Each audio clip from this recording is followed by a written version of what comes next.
अस्सलाम वालेकुम वरहमतुल्लाह। मैं हूं आपका दोस्त सैयद अरशद सुल्तान और आप देख रहे हैं ट्यूटोरियल्स ओशन। तो दोस्तों हम डिस्कस कर रहे हैं एडवांस्ड माइक्रोसॉफ्ट एक्सेल कोर्स और ये हमारे कोर्स का 5th वीडियो है जिसमें हम डिस्कस करेंगे अंडरस्टैंडिंग फार्मूलाज बेसिक्स। दोस्तों इससे पहले हमने अपने माइक्रोसॉफ्ट एक्सेल के कोर्स में लास्ट वीडियो में हमने डिस्कस किया how to create first Microsoft Excel worksheet, जिसमें मैंने आपको एक माइक्रोसॉफ्ट एक्सेल की वर्कशीट क्रिएट करके दिखाई, जिसके ज़रिए आप अपनी सिंपल और basic Microsoft Excel worksheet create कर सकते थे। दोस्तों उस कोर्स में हमने कुछ कैलकुलेशंस के पॉइंट से भी देखा कि किस तरह कैलकुलेशन की जा सकती है, लेकिन साथ ही मैंने आपको बताया कि हम इसको डिस्कस करेंगे कि माइक्रोसॉफ्ट एक्सेल के अंदर किस तरह फार्मूलाज क्रिएट किए जा सकते हैं। तो वीडियो को बाकायदा आगाज़ करने से पहले आप तमाम दोस्तों से रिक्वेस्ट है काइंडली मेरे चैनल ट्यूटोरियल ओशन को सब्सक्राइब कीजिए और साथ में मौजूद बेल आइकन के बटन को ज़रूर दबा दीजिए ताकि इस कोर्स से रिलेटेड हर आने वाली नई वीडियो का नोटिफिकेशन आपको मिलता रहे। दोस्तों अपने कोर्स को बाकायदा स्टार्ट करते हैं और आज हम डिस्कस करेंगे अंडरस्टैंडिंग फार्मूलाज बेसिक्स। तो इस वीडियो को कोशिश कीजिए कि आखिर तक ज़रूर देखिए। जो लोग माइक्रोसॉफ्ट एक्सेल पर अच्छी ग्रिप करना चाहते हैं उनके लिए ये वीडियो बहुत इंपॉर्टेंट होने वाली है, क्योंकि इसमें हम माइक्रोसॉफ्ट एक्सेल में इस्तेमाल होने वाले फार्मूलाज और उनकी क्रिएशन के बेसिक कॉन्सेप्ट्स क्लियर करेंगे कि हम माइक्रोसॉफ्ट एक्सेल के अंदर फार्मूलाज किस तरह क्रिएट कर सकते हैं और उनके बेसिक कॉन्सेप्ट्स क्या हैं। चलिए स्टार्ट करते हैं। सबसे पहले हम डिस्कस करेंगे माइक्रोसॉफ्ट एक्सेल के फार्मूलाज को। दोस्तों हम सबसे पहले समझते हैं कि अंडरस्टैंडिंग फार्मूला बेसिक्स, यानी हम सबसे पहले आज की इस प्रेजेंटेशन स्लाइड के अंदर ये डिस्कस करेंगे कि माइक्रोसॉफ्ट एक्सेल में इस्तेमाल होने वाले फार्मूलाज क्या होते हैं और उनको कहाँ और किस तरह इस्तेमाल किया जाता है। दोस्तों आप लोग जो इस कोर्स को शुरू से देख रहे हैं तो हमने डिस्कस किया था कि माइक्रोसॉफ्ट एक्सेल के अंदर 3 बेसिक्स डेटा टाइप्स इस्तेमाल की जाती हैं, जिसमें नंबर 1 हमने डिस्कस की थी टेक्स्ट, नंबर 2 हमने डिस्कस किया वैल्यूज़ और नंबर 3 हमने डिस्कस किया फार्मूलाज। तो जो लोग इन शुरू से वीडियो नहीं देख रहे हैं तो वो मेरी प्रीवियस वीडियोस को देखें ताकि ये तमाम कॉन्सेप्ट्स उनके बासानी क्लियर हो सकें। तो हमने वहाँ पर एक स्पेशल टाइप डिस्कस की फार्मूला। तो दोस्तों फार्मूला क्या है? A formula is enter into a cell, it's perform a calculation of some time and return results which is display in the cell. यानी दोस्तों फार्मूला हम इंटर करते हैं अपने सेल के अंदर, जो कि परफॉर्म करता है कैलकुलेशंस और हमें रिटर्न करता है रिजल्ट्स हमारे सेल के अंदर। तो अब दोस्तों सेल भी हमें पता है कि माइक्रोसॉफ्ट एक्सेल में सेल किसे कहा जाता है। तो फार्मूला जो है वो बुनियादी तौर पर इस्तेमाल किया जाता है कैलकुलेशंस के लिए, जिसके ज़रिए हम अपनी किसी भी किस्म की कैलकुलेशन, मैथमेटिकल कैलकुलेशन परफॉर्म कर सकते हैं। वो प्लस में भी हो सकती है, वो माइनस में भी हो सकती है, वो मल्टीप्लाई की सूरत में भी हो सकती है, या और भी हर तरह की कैलकुलेशन जो आप मैथमेटिक्स में परफॉर्म करते हैं वो आप माइक्रोसॉफ्ट एक्सेल के फार्मूलाज के ज़रिए परफॉर्म कर सकते हैं। Formulas use a variety of operators and worksheet functions to work with values and text. The values and text used in formulas can be located in other cells, which make changes data easy and give worksheet their dynamic natures. For example, you can see multiple scenarios quickly by changing the data in worksheet and letting your formulas do the work. यानी दोस्तों आप अपने formulas को inter कर सकते हैं और जैसे ही आप अपने फार्मूलाज को में डेटा इंटर करेंगे ऑटोमेटिकली यानी डायनेमिकली वो फार्मूलाज अपना टास्क जो है वो परफॉर्म करेंगे और आपको रिजल्ट्स जो हैं वो स्क्रीन के ऊपर यानी अपने सेल्स में नज़र आना शुरू हो जाएंगे।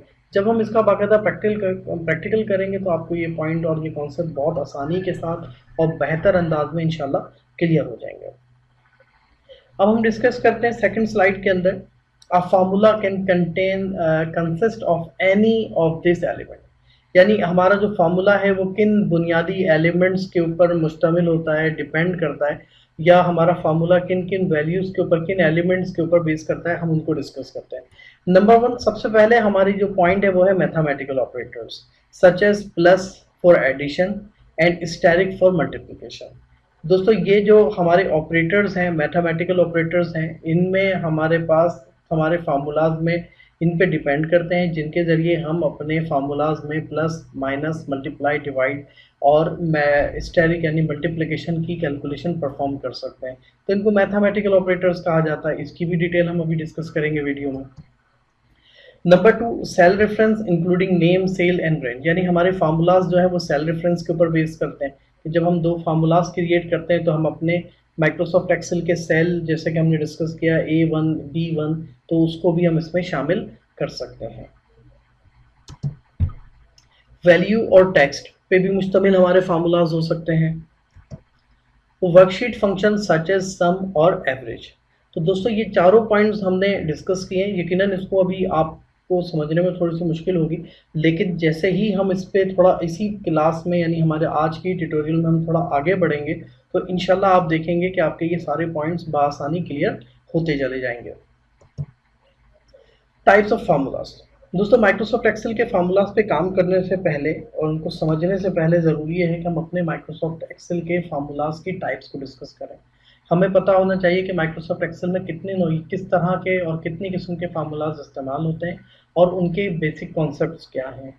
तो स्टेप बाय स्टेप इंशाल्लाह हम इन तमाम पॉइंट्स को अपने क्लियर करते जाएंगे। आज की इस वीडियो ट्यूटोरियल में हम सिर्फ इनके नाम डिस्कस करेंगे और इनका थोड़ा सा इंट्रोडक्शन लेंगे इन फार्मूलाज का, और उसके बाद फिर जब आगे बढ़ते जाएंगे तो इंशाल्लाह मैं स्टेप बाय स्टेप आपको ये सारे फार्मूलाज उनके कॉन्सेप्ट्स क्लियर करवाता जाऊंगा। तो सबसे पहला जो टाइप ऑफ फार्मूलाज अगर हम डिस्कस करते हैं तो हमारे पास सबसे पहले जो फार्मूलाज हैं वो सिंपल फार्मूलाज कहलाते हैं। सिंपल फार्मूलाज से मुराद ऐसे फार्मूलाज हैं जिसमें कैलकुलेशन हम सिंपल कैलकुलेशन परफॉर्म करते हैं, like plus minus multiply divide, percentage calculation इस तरह की, या डिस्काउंट कैलकुलेशन। तो इस तरह की जो कैलकुलेशन है वो सारी की सारी हमारे सिंपल फार्मूलाज में परफॉर्म की जाती है। सिंपल फार्मूलाज में हमारे पास दोनों वैल्यूज यानी जिन दो वैल्यूज के ऊपर हम कैलकुलेशन परफॉर्म कर रहे होते हैं वो गिवन होती है। सेकंड टाइप ऑफ फार्मूला में हम देखते हैं तो हमारे पास कंडीशनल फार्मूलाज हैं। कंडीशनल फार्मूलाज ऐसे फार्मूलाज को कहा जाता है कि जिनकी कैलकुलेशन किसी कंडीशन के ऊपर बेस करती है। अगर कंडीशन ट्रू होगी तो वो फार्मूला परफॉर्म होगा, अदरवाइज वो कैलकुलेशन या वो फार्मूला परफॉर्म नहीं करेगा। ऐसे फार्मूलाज को कंडीशनल फार्मूलाज कहा जाता है। तो कंडीशनल फार्मूलाज से मुराद ऐसे फार्मूलाज जो कि किसी कंडीशन के ऊपर बेस करते हैं, कंडीशन वैलिड या ट्रू होने की सूरत में वो अपना टास्क परफॉर्म करते हैं, अदरवाइज वो टास्क परफॉर्म नहीं करते, या उसका जो एल्स की कंडीशन होती है वो सूरत में वो रन होती है। तो इसको भी बहुत डिटेल के साथ इंशाल्लाह हम समझने की कोशिश करेंगे। और कंडीशनल फार्मूलाज के अंदर हमारे पास सिर्फ एक वैल्यू यानी सिंपल वन वैल्यू गिवन होती है, उस वन वैल्यू की बेस के ऊपर हम अपनी कैलकुलेशन को चेक करवाते हुए परफॉर्म कर रहे होते हैं। थर्ड फार्मूला की जो टाइप है हमारे पास वो है simple and conditional formulas. Simple and conditional formulas से मुराद ऐसे फार्मूलाज हैं जो उसके सिंपल भी होते हैं, यानी उसमें हमारे पास टू वैल्यूज गिवन भी होती हैं, उन वैल्यूज के गिवन वैल्यूज के दरमियान में हमें कंडीशन लगा के अपनी कोई वैल्यू कैलकुलेट करवानी होती है। तो दोस्तों ये तीन टाइप्स हैं फार्मूलाज की, simple formulas, conditional formulas, simple and conditional formulas. तो इसके साथ इसी सिलसिले को कंटिन्यू रखेंगे अपने, और आगे बढ़ते हुए इंशाल्लाह हम इन तमाम चीज़ों को, अपने तमाम पॉइंट्स को समझते जाएंगे। दोस्तों फार्मूलाज को क्रिएट करने से पहले माइक्रोसॉफ्ट एक्सेल के अंदर या किसी भी प्रोग्रामिंग लैंग्वेज के अंदर ये जो हम टॉपिक डिस्कस कर रहे हैं, अगर इन टॉपिक्स को हम आज तवज्जो के साथ समझने में कामयाब होते हैं इंशाल्लाह अज़्ज़ा वजल, तो आप देखेंगे कि ये टॉपिक आगे भी आप कंप्यूटर से रिलेटेड जितनी भी प्रोग्रामिंग पढ़ोगे उसमें आपके काम आने वाला है। तो इस पर तवज्जो रखिए, कोशिश कीजिए कि इस वीडियो को आखिर तक देखें।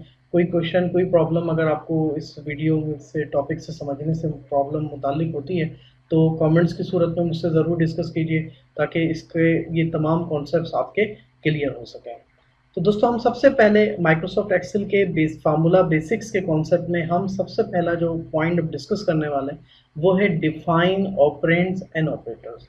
दोस्तों बहुत इंपॉर्टेंट सा पॉइंट है हमारे लिए, इसको हम समझने की कोशिश करते हैं, क्योंकि माइक्रोसॉफ्ट एक्सेल के फार्मूलाज की क्रिएशन या इसकी कॉन्सेप्ट जो है वो इन्हीं पॉइंट्स के ऊपर बेस करते हैं। तो शुरू करते हैं। सबसे पहले हम डिस्कस करते हैं डिफाइन ऑपरेंड्स एंड ऑपरेटर्स। दोस्तों हम सबसे पहले जो डिस्कस करेंगे वो हम डिस्कस करेंगे ऑपरेंड्स को, तो और उसके बाद हम डिस्कस करेंगे ऑपरेटर्स को।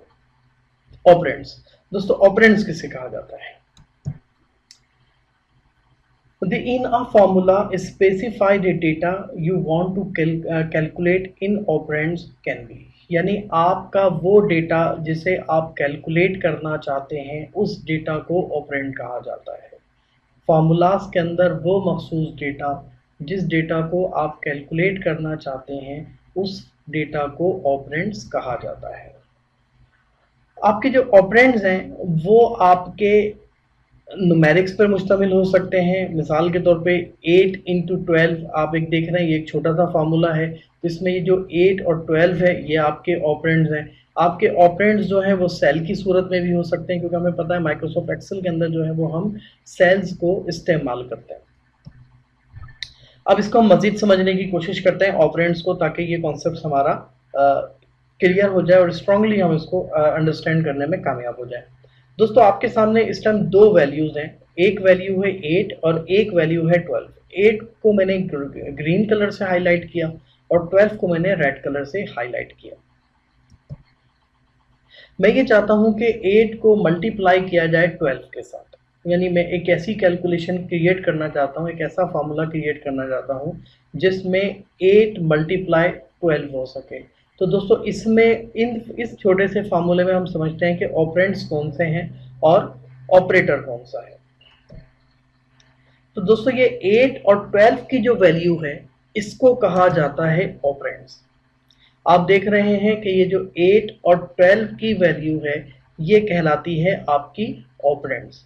यानी इस तरह आपके जितने भी फार्मूलाज हैं जिसमें आप कोई भी कैलकुलेशन परफॉर्म कर रहे हो, चाहे वो प्लस की हो, चाहे वो माइनस की हो, चाहे वो मल्टीप्लाई की हो, चाहे उसमें आप डिवीजन का टास्क परफॉर्म कर रहे हो, तो जो दो वैल्यूज़ हैं आपके पास, यानी वो डेटा जिसको आप कैलकुलेट कर रहे हैं, कैलकुलेशन परफॉर्म कर रहे हैं, उस डेटा को ऑपरेंड कहा जाता है। और यहाँ जो आप मल्टीप्लाई का साइन देख रहे हैं दोस्तों, इसको कहा जाता है ऑपरेटर। जो मल्टीप्लाई का साइन है ये आपका कहलाता है मैथमेटिकल ऑपरेटर। इसी कोर्स में अभी हम आगे डिस्कस करेंगे टाइप्स ऑफ ऑपरेटर्स और ऑपरेटर्स को डिटेल के साथ डिस्कस करेंगे, तो वहाँ पर इंशाल्लाह आपके सारे भी पॉइंट्स ऑपरेटर से रिलेटेड क्लियर हो जाएंगे। तो इस छोटी सी जो डायग्राम है स्लाइड के अंदर हमने डिस्कस किया कि 8 इंटू 12, इस 8 इंटू 12 के अंदर 8 और 12 जो है हमारे ऑपरेंड्स हैं, मल्टीप्लाई की जो साइन है ये हमारा ऑपरेटर है। और इस कैलकुलेशन के नतीजे में हमें जो रिजल्ट मिलेगा 96, जिसको मैंने रेड कलर के बॉक्स में हाईलाइट किया हुआ है, ये कहलाता है हमारा रिजल्ट या एक्सप्रेशंस। इसको हम कहते हैं रिजल्ट्स या एक्सप्रेशंस। तो दोस्तों इस ट्यूटोरियल में, इस स्लाइड में हमने डिस्कस किया कि 8 और 12 जो है वो हमारे ऑपरेंड्स हैं, मल्टीप्लाई का साइन जो है वो ऑपरेटर है, और 96 जो हमारा आउटपुट आया, आंसर हमें मिला, उसको हम कहते हैं रिजल्ट्स या एक्सप्रेशंस। उम्मीद है कि ये पॉइंट आपको क्लियर हुआ होगा।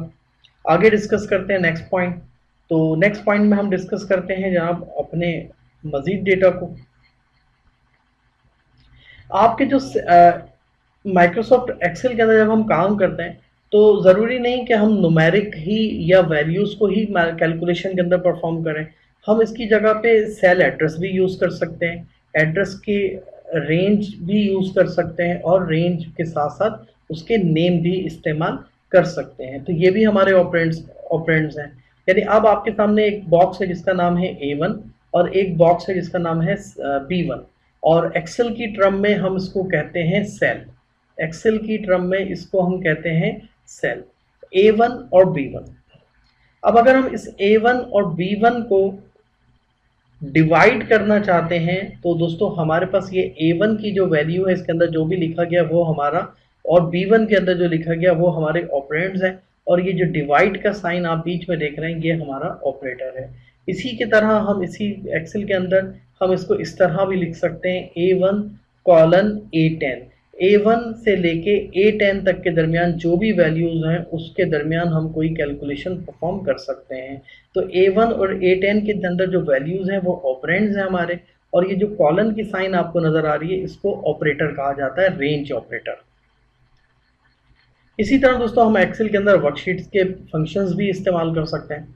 अच्छा, अब हम डिस्कस करते हैं Microsoft Excel operators. The operators in a formula specify the operation you want to perform on the operands. वो ऑपरेटर्स जो कि आप अपने कैलकुलेशन के अंदर परफॉर्म करना चाहते हैं अपने ऑपरेंड्स के ऊपर, उसको ऑपरेटर कहा जाता है। यानी अगर आप प्लस की कैलकुलेशन करना चाहते हैं तो प्लस ऑफ मैथमेटिकल ऑपरेटर में प्लस का ऑपरेशन आप यूज करेंगे, ऑपरेटर यूज करेंगे। अगर आप माइनस यूज करना चाहते हैं तो माइनस ऑपरेटर कहलाएगा, यानी मैथमेटिकल ऑपरेटर है वो भी आपके पास। तो ऑपरेटर से मुराद वो स्पेसिफाइड टास्क है या ऑपरेशन है जो आप अपने डेटा के ऊपर परफॉर्म करना चाहते हैं। जैसे आपके पास एक प्लस की साइन है, ये आपके पास मैथमेटिकल ऑपरेटर है। माइनस है, ये भी एक मैथमेटिकल ऑपरेटर है। डिवाइड मैथमेटिकल ऑपरेटर है। और आपके पास मल्टीप्लाई, ये भी एक मैथमेटिकल ऑपरेटर्स है। तो दोस्तों ये हमारे पास ऑपरेंड्स और ऑपरेटर का की डेफिनेशन और उसकी कॉन्सेप्ट्स हैं। अब हम आगे बढ़ते हैं और देखते हैं कि हमारे पास क्या क्या चीज़ें मौजूद हैं। दोस्तों ऑपरेटर्स की हमने बात की, तो माइक्रोसॉफ्ट एक्सेल के अंदर हमारे पास एक टाइप्स ऑफ ऑपरेटर्स का भी ऑप्शन मौजूद है, यानी हम हमारे पास वसी रेंज है, एक डिटेल के साथ ऑपरेटर्स हमारे पास मौजूद हैं। तो हम उनको भी डिस्कस करते हैं और इंशाल्लाह आगे आने वाली वीडियो में हम इन तमाम ऑपरेटर्स को वन बाय वन इस्तेमाल भी करते जाएंगे और इनकी कैलकुलेशंस को भी हम बाकायदा कैलकुलेट करके भी हम देखेंगे और इनके टास्क भी देखेंगे कि किस तरह इनको कंप्लीट किया जा सकता है। और साथ साथ हम इसके अंदर प्रैक्टिकली वर्कशीट्स भी क्रिएट करते जाएंगे ताकि हमारे कॉन्सेप्ट्स और हमारी प्रैक्टिस बेहतर हो सके। तो टाइप्स ऑफ ऑपरेटर्स की जब हम बात करते हैं तो दोस्तों हमारे पास सबसे पहली किस्म है अर्थमेटिक ऑपरेटर्स। अर्थमेटिकल ऑपरेटर से मुराद आपके पास बेसिक मैथ्स ऑपरेटर्स हैं जिसमें plus, minus, multiply, divide, percent और एक्सपोनेंशियल है। इसी के साथ साथ हमारे पास लॉजिकल ऑपरेटर्स भी इस्तेमाल किए जाते हैं। लॉजिकल ऑपरेटर्स की अगर हम बात करें तो इसमें equal to, not equals to, greater than equals to, less than और लेस देन इक्वल्स टू के साइन मौजूद है। दोस्तों अर्थमेटिक ऑपरेटर तो हमारी बेसिक कैलकुलेशन के लिए परफॉर्म होते हैं, बेसिक मैथ्स कैलकुलेशन के लिए परफॉर्म करते हैं हम उनको, जो कि सिंपल फार्मूलाज में भी इस्तेमाल हो सकते हैं और साथ साथ कंडीशनल फार्मूलाज में भी इस्तेमाल हो सकते हैं।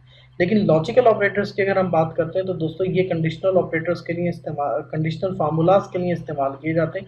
लॉजिकल ऑपरेटर्स हैं जिनके ज़रिए हम अपने फार्मूलाज में कोई कंडीशन अप्लाई करते हैं और उस कंडीशन के को चेक करने के लिए हम लॉजिकल ऑपरेटर्स इस्तेमाल करते हैं, जैसे कि इक्वल है, नॉट इक्वल है, ग्रेटर देन, इक्वल है, लेस देन और नॉट इक्वल की साइन है। इसी तरह हमारे पास ऑपरेटर्स के अंदर रेफरेंस ऑपरेटर है।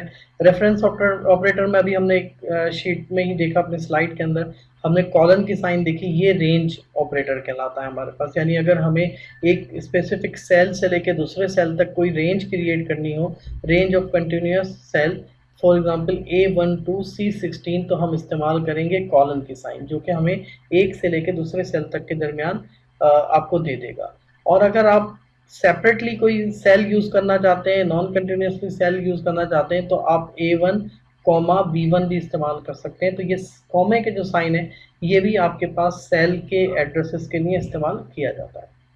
इसी तरह हमारे पास टैक्स ऑपरेटर्स हैं जिसमें हम एंड की साइन इस्तेमाल करते हैं, और कंडीशनल ऑपरेटर्स हैं जिसमें हम एंड और की साइन को भी इस्तेमाल करते हैं।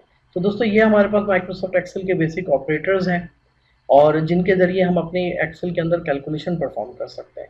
हमने डिस्कस किया कि माइक्रोसॉफ्ट एक्सेल के जो फार्मूलाज हैं वो आपकी वैल्यूज़ और टेक्स्ट पे भी बेस करते हैं, और इसी के साथ साथ हमारे पास हमने शुरू में डिस्कस किया कि फंक्शंस भी माइक्रोसॉफ्ट एक्सेल के फार्मूलाज में इस्तेमाल हो सकते हैं। तो दोस्तों माइक्रोसॉफ्ट एक्सेल के फंक्शंस की अगर हम बात करें तो अभी हम इसको डिटेल से डिस्कस नहीं कर रहे हैं, हम सिर्फ यहाँ पे कैटेगरी ऑफ फंक्शंस यानी ये डिस्कस कर रहे हैं कि माइक्रोसॉफ्ट एक्सेल के अंदर कौन कौन से फंक्शंस इस्तेमाल किए जा सकते हैं जो कि बिल्ट इन माइक्रोसॉफ्ट कंपनी ने क्रिएट करके दिए हैं। उसमें हमारे पास फाइनेंशियल फंक्शन है।